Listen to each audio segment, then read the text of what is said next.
안녕하세요. 사회복지사 햇쌤입니다. 청소년 쉼터에 대해서 편한 숙박업소쯤으로 생각하는 청소년 다보기들을 볼 때마다 걱정되는 마음을 바탕으로 우려들이 떠오릅니다.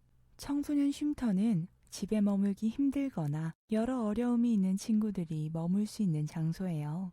청소년 쉼터는 9세에서 24세까지의 청소년들이 대상이 됩니다. 종류는 3가지가 있어요. 24시간, 최장 7일 이내까지 사용이 가능한 일시 쉼터, 3개월 이내 최장 연장해서 9개월까지 가능한 단기 쉼터, 3년 이내 최장 1년 연장이 가능한 중장기 쉼터죠. 일단 쉼터에 입소하려면 부모님 동의가 필요합니다. 그냥 가니까 받아주던데요? 부모님 동의 없어도 되던데요? 아니요. 당장 찾아온 청소년을 지금 내보내면 가출팸이나 어디 위험한 곳에 갈 수도 있는데 그대로 쫓아낼 수는 없으니까 일단 재워주는 거고, 친구가 아는 방법이든 모르는 방법이든 부모님께 연락이 갑니다. 법적으로 청소년이 쉼터에 입소하려면 필수예요. 그런데 보통 부모님과 관계가 안 좋아서 쉼터를 선택한 거잖아요. 그렇게 선택해서 가면 행복할 줄 알았지. 잔소리 안 듣고 자유로운 내 세상이 올 줄 알았겠죠.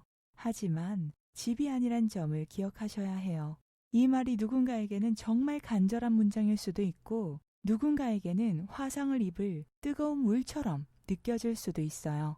만약 나 혼자 쉼터에 가기로 결정해서 독단적으로 행동했다면 그 선택으로 인해서 또 다른 세상이 내게 펼쳐집니다. 부모님과의 관계는 더욱 악화된다고 봐야 해요. 부모님께는 쉼터 혹은 경찰, 상담센터 등 부담스러운 기관에서 학대, 가출 등의 부담스러운 단어로 연락이 가죠. 아이가 쉼터에 도망쳐 올 정도로 아팠는데 어떡할 거냐고. 장점은 이거예요. 예를 들어 내 일상이 지옥이었고 내가 집에 있으면 생명이 위험하거나 죽고 싶을 정도야.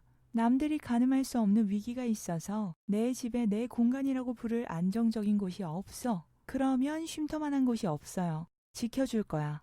이런 때에는 아무 걱정 안 해도 되고 용기를 내야 하는 거예요. 부모라고 할 수 없는 사람들이 자신을 해칠까봐, 쉼터에 가서 변할 것도 없을까봐 이런 쓸데없는 걱정은 모두 버려도 돼요. 다치지 않도록 보호해주고 살아갈 수 있도록 지원해줄 거예요. 그 사람들로부터 안전하도록 지켜주는 거죠. 그리고 바르게 살 수 있도록 가르쳐줄 거예요. 혹은 부모님이 날 키울 상황이나 형편이 도저히 안 돼. 그래서 함께 쉼터에 가야 하는 것으로 이야기해서 결론이 났어. 그럼 무리 없이 부모님 동의하에 입소해서 쉼터에서 살 수도 있죠.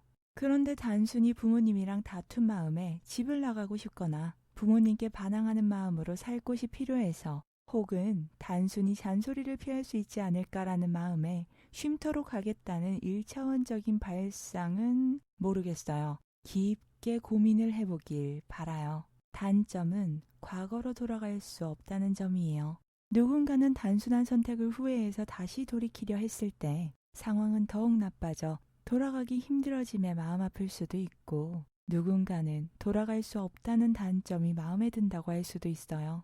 삶이란 그런 거 아닐까요? 컵 안에 반 정도의 물을 보고 반이나 물이 있다고 생각할 수도 있고 반밖에 물이 없다고 생각할 수도 있는, 모든 쉼터가 나쁘다, 살기 어렵다는 뜻은 절대 아니에요. 쉼터를 가기로 선택하는 것에는 깊은 고민이 필요하단 소리예요. 하지만 이렇게 집을 떠날 고민까지 했다는 것은 상처로 남을 아픈 일들이 있었을지도 모른다는 마음에 이 영상을 만들면서도 많이 조심스럽기도 합니다.